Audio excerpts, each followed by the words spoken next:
Un cordial saludo. Este es el trabajo práctico de la materia de seguridad informática por Eduardo Javier Galeano Gallego, Nelson Humberto Rojas Rivera y quien les habla Humberto Restrepo.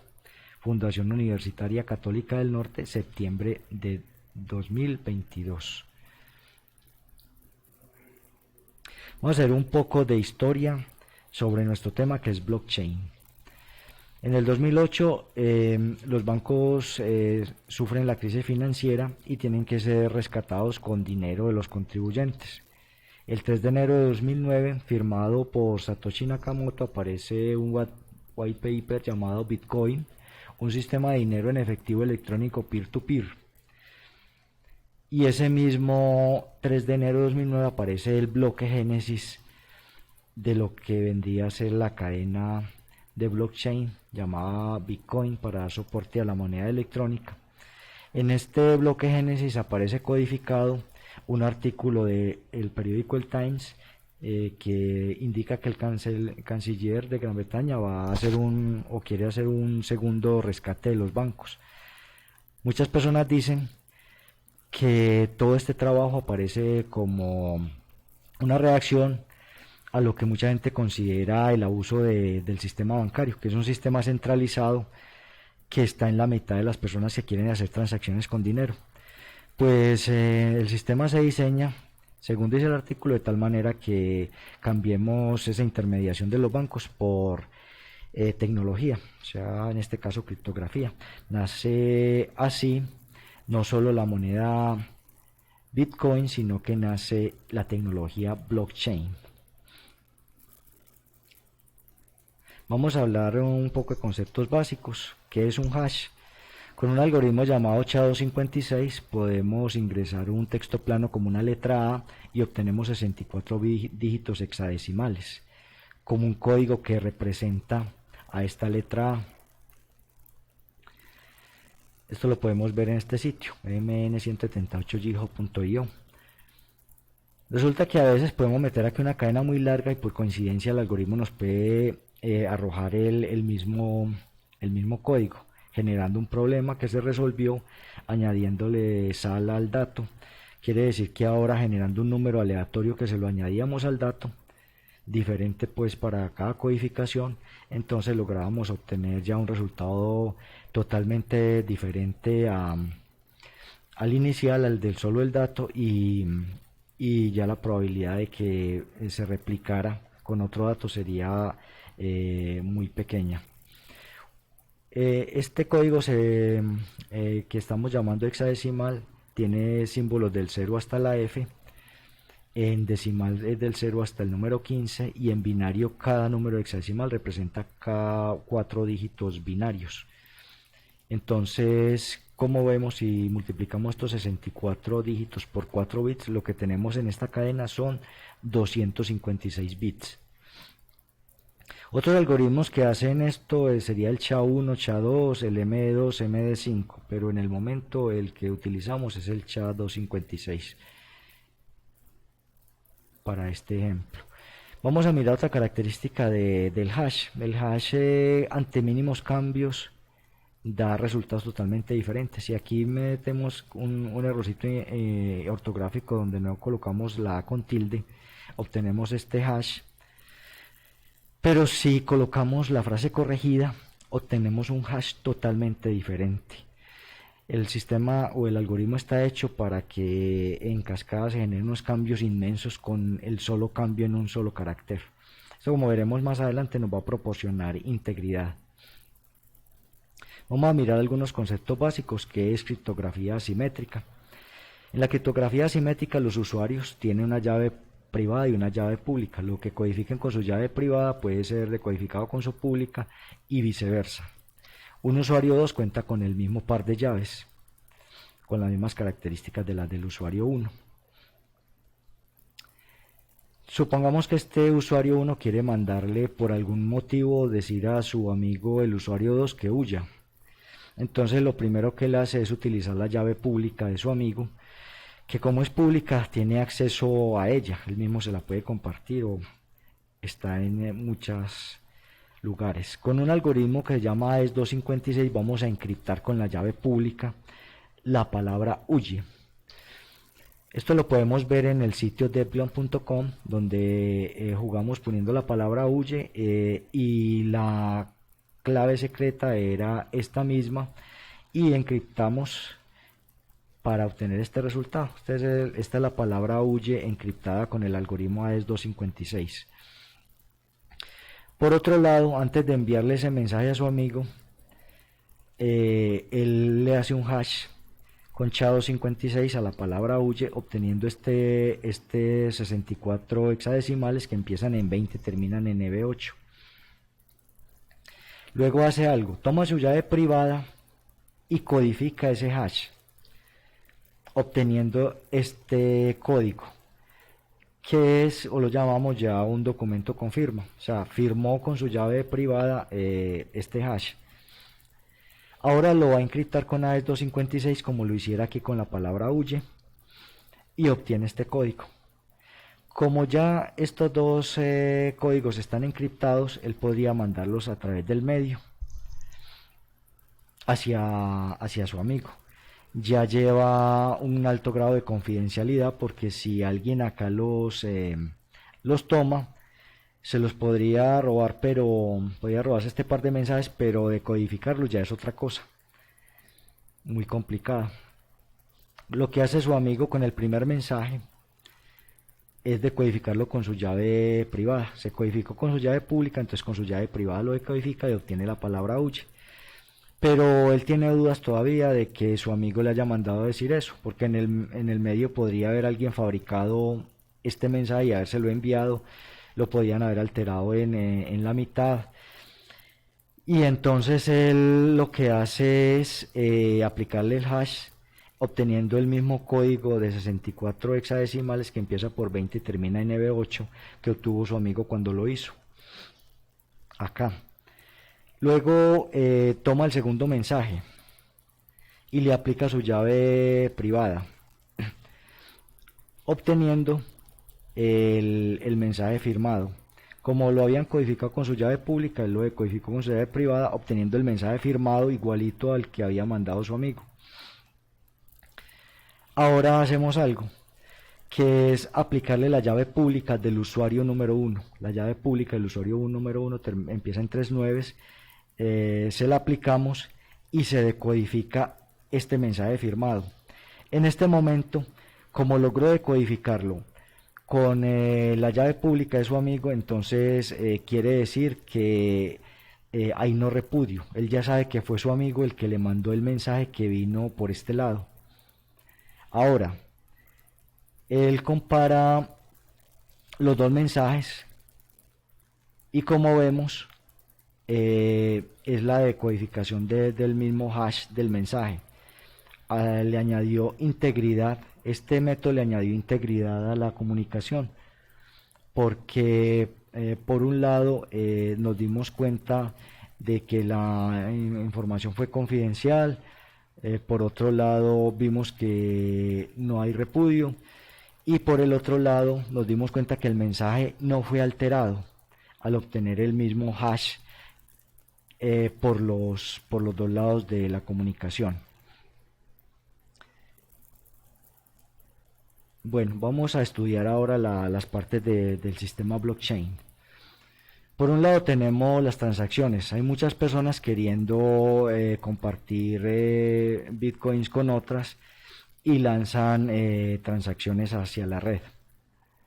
Por otro lado está la red peer-to-peer, que es una red distribuida donde ningún nodo es más poderoso que los otros, en el sentido de que ninguno concentra comunicaciones como en otro tipo de redes. Un nodo es una máquina que tiene un poder de cómputo dada para hacer o ejecutar los algoritmos del sistema blockchain. Ahora vamos a ver la cadena de bloques. La cadena de bloques se compone de un bloque de transacciones, es un bloque de datos, es recoger las transacciones que están enviando estas personas y que están siendo escuchadas por todos los nodos de la red. Solo que cada uno de los nodos le añade una transacción que será una recompensa para él. para la persona que está o para el nodo que está recolectando las transacciones, que son todos están haciendo lo mismo al mismo tiempo.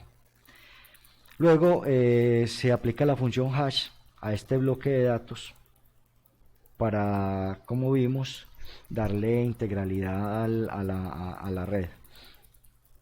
De alguna manera, que explicaremos más adelante, se calcula un número llamado nonce.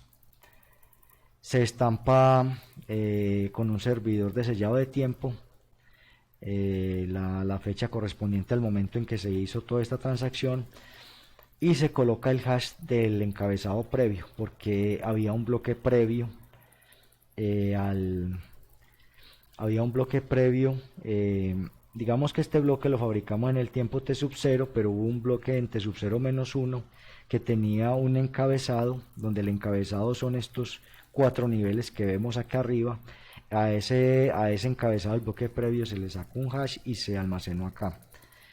En un tiempo que en la cadena blockchain es para Bitcoin es de 10 minutos, con el algoritmo que se utiliza, se genera otro bloque, un bloque 2, y donde nos damos cuenta que el encabezado del bloque 2 es el hash del encabezado del bloque 1.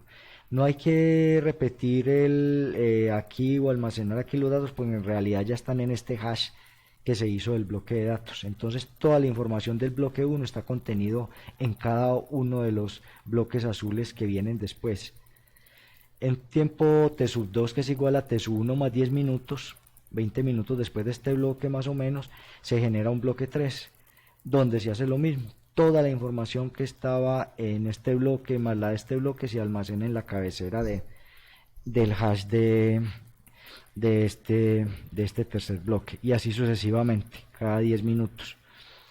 Entonces, al final vamos a formar lo que llamamos un ledger o un libro de contabilidad, donde todas las transacciones que enviaron todos estos usuarios fueron codificadas por la red en estos bloques, y se tiene cronológicamente un detalle de cada una de esas transacciones eh, y codificadas.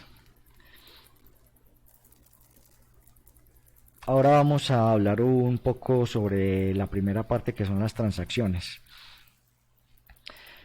Un usuario 1 tiene deseos de hacer una transacción, tal vez comunicarle algunos bitcoins al usuario número 2.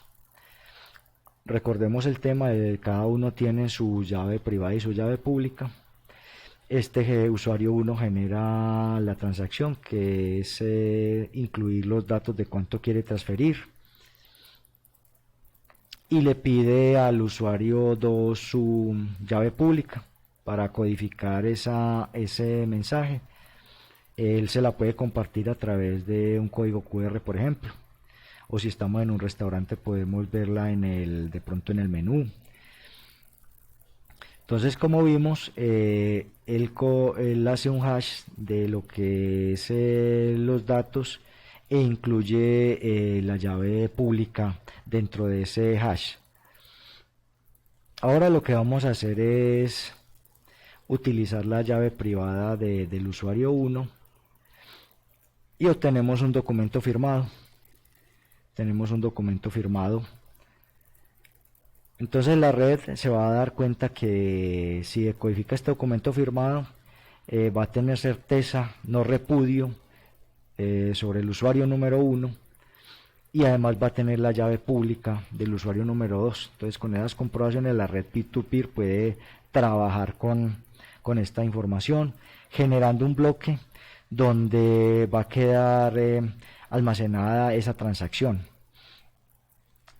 Posteriormente habrá otro bloque a los 10 minutos. Vemos que en el segundo bloque queda almacenado todo lo del primer bloque. Entonces esta transacción también va a quedar almacenada por acá en alguna parte de este hash del bloque azul del segundo bloque. Cuando hacemos eso podemos mandar unas confirmaciones. Aquí hay una primera confirmación, aquí hay una segunda confirmación que los usuarios podrán ver en sus smartphones.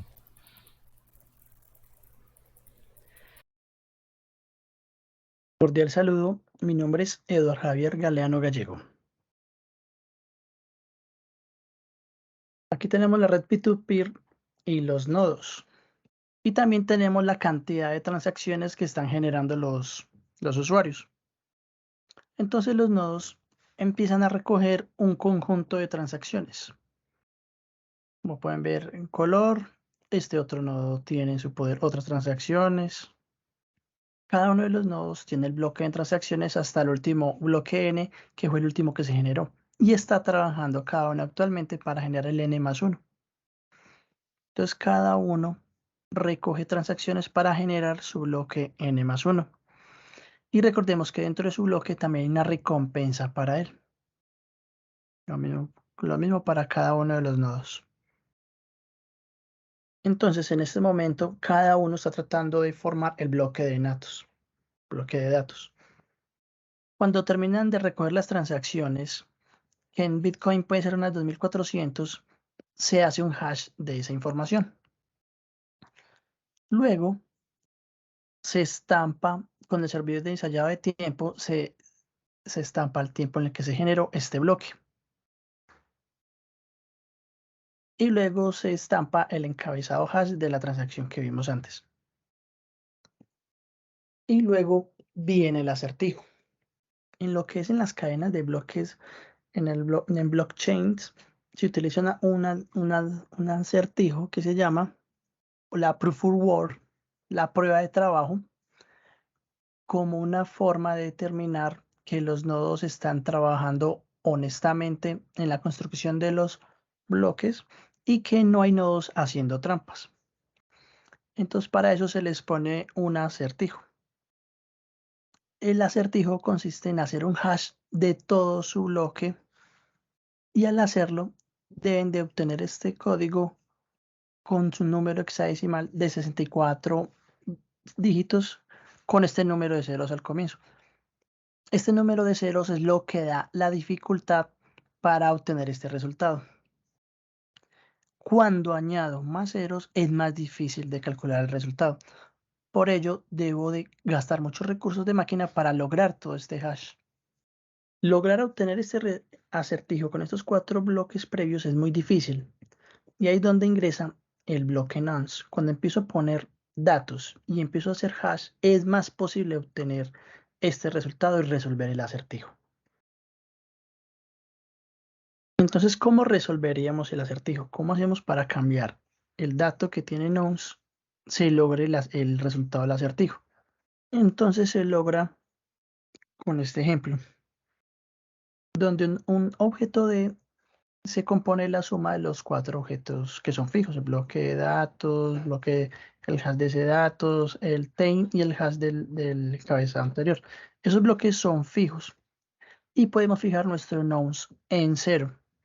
Entonces entramos en un bloque de while, que es un bucle, donde vamos a hacer un hash del objeto de más el nonce, que en este caso entraría siendo solo 0. Y si ese hash es diferente a lo que queremos alcanzar el acertijo, entonces simplemente lo que hacemos es nonce más 1 y volver a intentar. Ya con un D2 más el D más el nonce, a ver si obtenemos este resultado. Y así se hace muchas operaciones. Esto no es fácil. Esto está ajustado para que los nodos se puedan desgastar hasta 10 minutos, dependiendo del poder del hash de sus máquinas, para poder obtener este acertijo. Por eso, esto da lugar a ciertas cosas, como por ejemplo que varios nodos de estos nodos puedan generar un pool donde se pongan de acuerdo, donde trabajan juntos y se reparten se reparten los trabajos y que el primero lo descubra y logre la recompensa, lo parte entre los bloques que se unieron. Y esto sucede mucho en este tipo de red. Este tipo de prueba de trabajo que genera este algoritmo es muy seguro, muy seguro. Y uno de los problemas que tiene es que consumen demasiada energía. Ahora vamos a mirar lo que pasa cuando o cómo se completa uno de los bloques. Entonces la red peer-to-peer está trabajando para generar el próximo bloque, el bloque n+1. Todos los nodos tienen el bloque anterior, o sea, el bloque n válido, y están tratando de construir su propio bloque n más 1, completando la prueba de trabajo, o sea, acomodando el nonce que hará que el bloque se complete.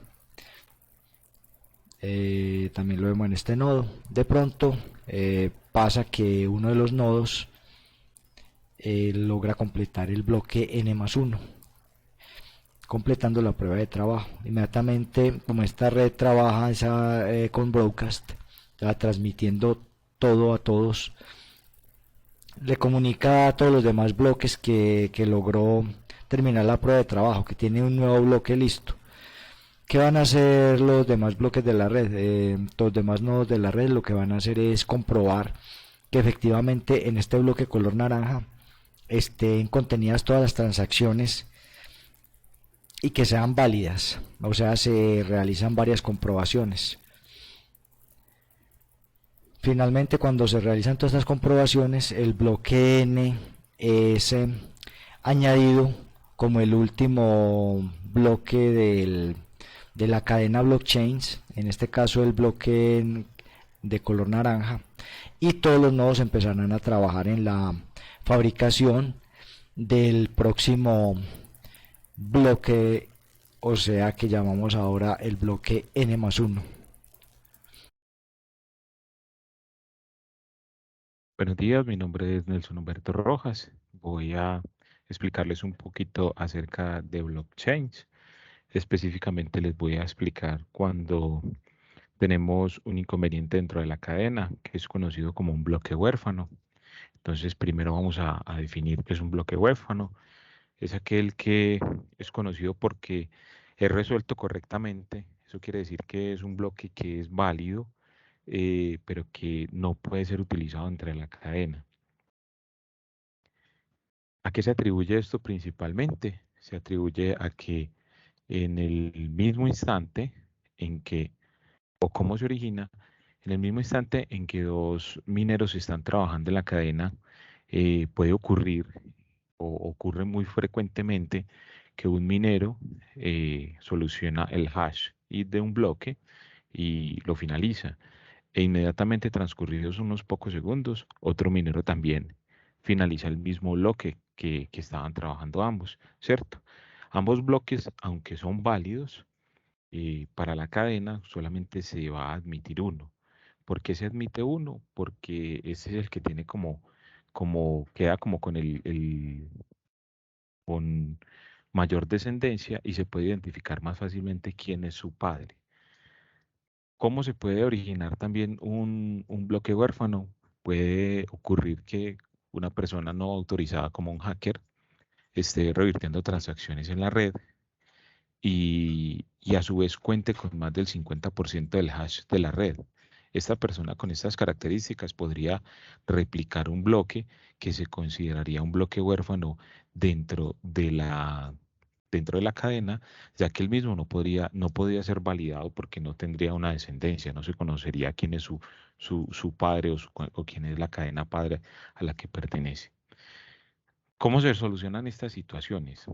Estas situaciones tienen dos formas de solución. Una manera que es técnica, en la cual desde el año 2015 se generó una nueva versión de blockchain en la que se le exige a los mineros que no pueden aceptar bloques de los cuales no se conozca su descendencia. Esto que hace que bloques que son válidos, pero que presentan esta característica, queden finalmente como huérfanos. Y también otra de las soluciones que se dio fue las reglas de consenso de la red, que en definitiva son las que determinan el funcionamiento total de la cadena y de cómo los mineros deben de enfrentar este tipo de bloques con estas características. Vamos a continuar. También les voy a hablar un poco de los algoritmos del consenso. Entonces, ¿cuáles son los algoritmos que tenemos? El primero es el POW o Proof of Work. Es uno de los más conocidos. Consiste en realizar un trabajo computacionalmente muy fuerte para poder acceder a los recursos de una red. Y tiene una característica de que es sencillo verificarlo, ya que la prueba fue diseñada para que los demás nodos de la red que tienen que hacer la validación de este trabajo lo puedan hacer con facilidad. ¿Qué pasa con este algoritmo que requiere de máquinas y computadores de capacidades muy gigantes y grandes y altos consumos de energía? Otro de los algoritmos que tenemos es el POS, que es el Proof of Stakes Consensus Model. Es un protocolo de consenso creado para reemplazar, el conocido Proof of Work y mejorar su seguridad y escalabilidad. Es de los más utilizados dentro del blockchain y es más sencillo y energéticamente más amigable porque requiere menos recursos para poderse ejecutar. También tenemos el round robin, que básicamente consiste en que los nodos deben de turnarse para la creación de nuevos bloques. Se garantiza que los nodos, que no sea un solo nodo el que cree la mayoría de los bloques, y carece de acertijos criptográficos y tiene bajos requisitos de energía. Continuando con los algoritmos, tenemos el POET, que es el Proof of Elapsed Time Consensus Model. Este algoritmo de consenso es diseñado desde su base para ser altamente escalable y dirigido a blockchains privadas. Se utiliza, por ejemplo, en empresas que tienen mucha cantidad de información o muchas transacciones, como empresas, por ejemplo, químicas. Y también es orientado al desarrollo de blockchains como parte de sistemas de alto tráfico informático. Finalmente tenemos el POA, que es el Proof of Authority Identity Consensus Model, basado en la reputación de representantes elegidos por una participación de un blockchain. Quiere decir que por ejemplo, en el POA, para poder participar en él, los validadores ponen su identidad real y reputación como una garantía de transferencia para poder participar del blockchain. Muchísimas gracias y un feliz día. Vulnerabilidades y otros problemas del sistema. Forking. Actualizar una red de peer-to-peer en software y en hardware es difícil porque se necesita un consenso. Esto puede llevar a divisiones, apareciendo así múltiples redes. Ataque civil. Un atacante crea muchos nodos para obtener el control del sistema. La POV controla esto y le suma un sistema de lotería que hace que no se tenga certeza de ganar. Así se tenga más hardware. Fallos bizantinos. Propios del sistema distribuidos. Los nodos deben de tomar la misma decisión para lograr un objetivo, pero pueden existir nodos maliciosos que entorpecen. Falla de este tipo son consenso, verificación, validación. El mecanismo de tolerancia a estos fallos incluye tomar el estado final de la mayoría de los nodos. Hardware exigente. La evolución del hardware es muy importante para una red que hace blockchain. Comenzaron a minar con sus CPUs de 33 megahash. Pasaron luego a GPUs que hablaban en gigahash. No es suficiente minar con un PC casero en métodos tan exigentes como el POP. Explica y se sugieren soluciones innovadoras. Se deben diseñar sistemas pensando en el ahorro de energía. 51% de la cadena atacante. Alguien consigue el 51% del poder de cómputo en la red. Eventualmente podría imponer su control generando grandes perjuicios a los demás. Nakamoto habla de la carrera entre la cadena honesta y una cadena atacante y demuestra estadísticamente cómo a mayor ventaja de número de bloques de la cadena honesta se incrementa la dificultad del atacante. Aplicaciones de blockchain. Medio ambiente. La tecnología blockchain se une con la innovación verde para proteger el medio ambiente. Un estudio en Perú muestra cómo esto involucra y cohesiona con la comunidad hacia el mejoramiento. IoT y salud. Blockchain aplica para Internet de las cosas y añade seguridad a los servicios del ciudadano de la salud. Soluciones de costo bajo se logran cuando los dispositivos se pueden comunicar entre ellos y con entidades usando encriptación. ICE Cheaper. Con blockchain, los usuarios logran control de las transacciones, protección de derechos de autor. La industria de la literatura, arte, videojuegos y muchos otros pueden ser objetivo de copias ilegales en Internet. Proteger las obras es costoso y los litigios requieren de técnicas forenses complejas. Se explora el uso de blockchain para solucionar el problema de la protección de la propiedad intelectual. Inteligencia artificial. La IA añade inteligencia e información en los procesos de toma de decisiones. Blockchain proporciona integridad y seguridad y descentraliza el entorno en que tienen lugar las transacciones.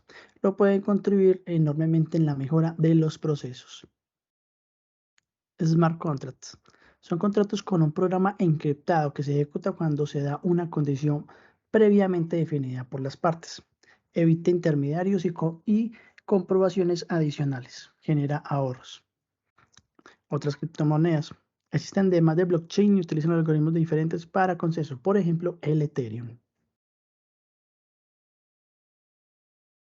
Estas son nuestras referencias.